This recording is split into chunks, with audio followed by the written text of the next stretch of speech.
Hi, I am Anna. I come from www.ntvforex.com. What is driving the dollar up again is as much big player positioning as any single data set analysis. http ntvforex.com news ID 0D4C62 810 p.m. Outlook. We write above that what is driving the dollar up again is as much big player positioning as any single data set, including Fridayâ's US jobs report and this weekâ's retail sales. It's a little ironic that Europe is delivering fairly nice recovery data at the same time the euro is falling down the hill. We must deduce that risk on is back. If risk on is not back, then at least crippling uncertainty is back. We came up with a long list of uncertainties, but then overnight the perspicacious John Authers, formerly at the FT and now at Bloomberg, knocks it out of the park again with a piece on known and unknown unknowns. This is something also used separately by a BOA analyst. Authers says the jobs data stinks and we are undercounting the unemployed.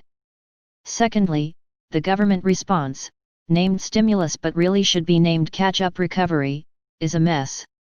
It's also complicated by the election, now only 3 months away. The range of possible outcomes is too wide to catch a forecast. As for the first round of stimulus recovery measures, yes, they seem to have worked. The forecasted widespread default rate in credit cards, for example, didn't happen and instead consumers stopped spending, at least using credit cards. NBSP. As for the epidemic measures themselves, Trump may have been right to single out the one measure by which the US is better than Europe, the death rate. If that is true, the European response to COVID may 19 not be as successful as it appears.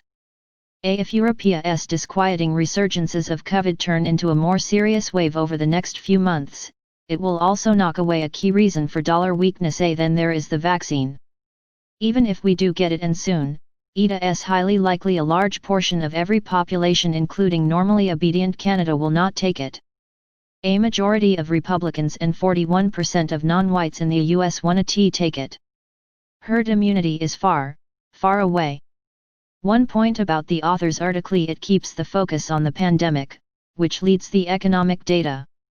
This is not to say, for example, the Reserve Bank of Australia's renewed bond buying is due entirely to a severe lockdown last week in Victoria, but surges in cases must be linked to economic consequences and institutional actions, even if we don't know exactly how. We would add the still unknown degree of bankruptcies, credit defaults, and foreclosures evictions. See the chart from the Aspen Institute via the Daily Shot. The timing of catastrophes, if catastrophes we get, has to affect the election, assuming the election is going to be decided somewhere close to the November 3 polling date. For all we know, early mail-in voting will take place before the worst is known. Then there is the goofy stock market. Commentators made much over the weekend of Tesla having a market cap over the market cap of Toyota. We like Elon, but this is ridiculous. Bloomberg makes something NBSP out of Apple's market cap at $1.9 trillion on Friday, closing in on the $2.2 trillion Russell 2000 market cap.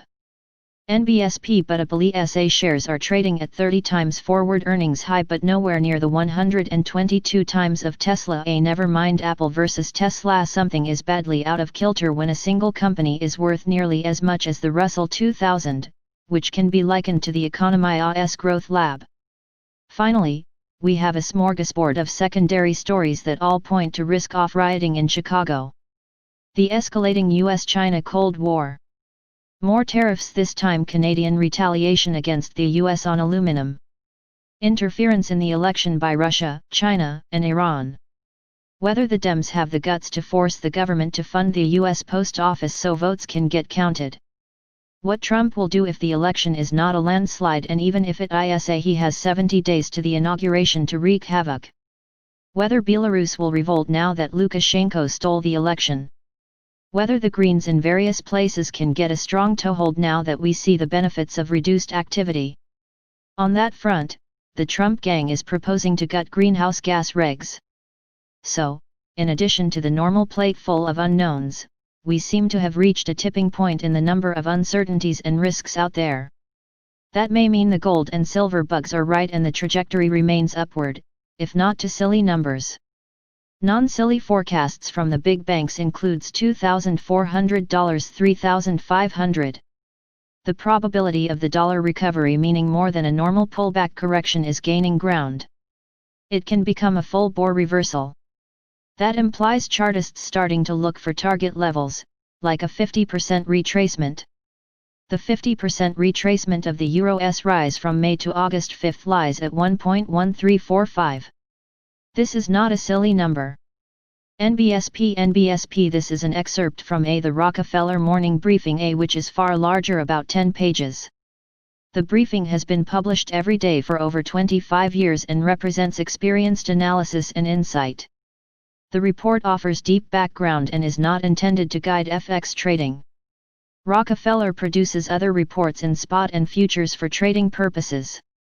To get a 2-week trial of the full reports plus trader's advice for only $3.95.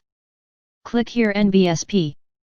Subscribe our channel to receive the news as soon as possible.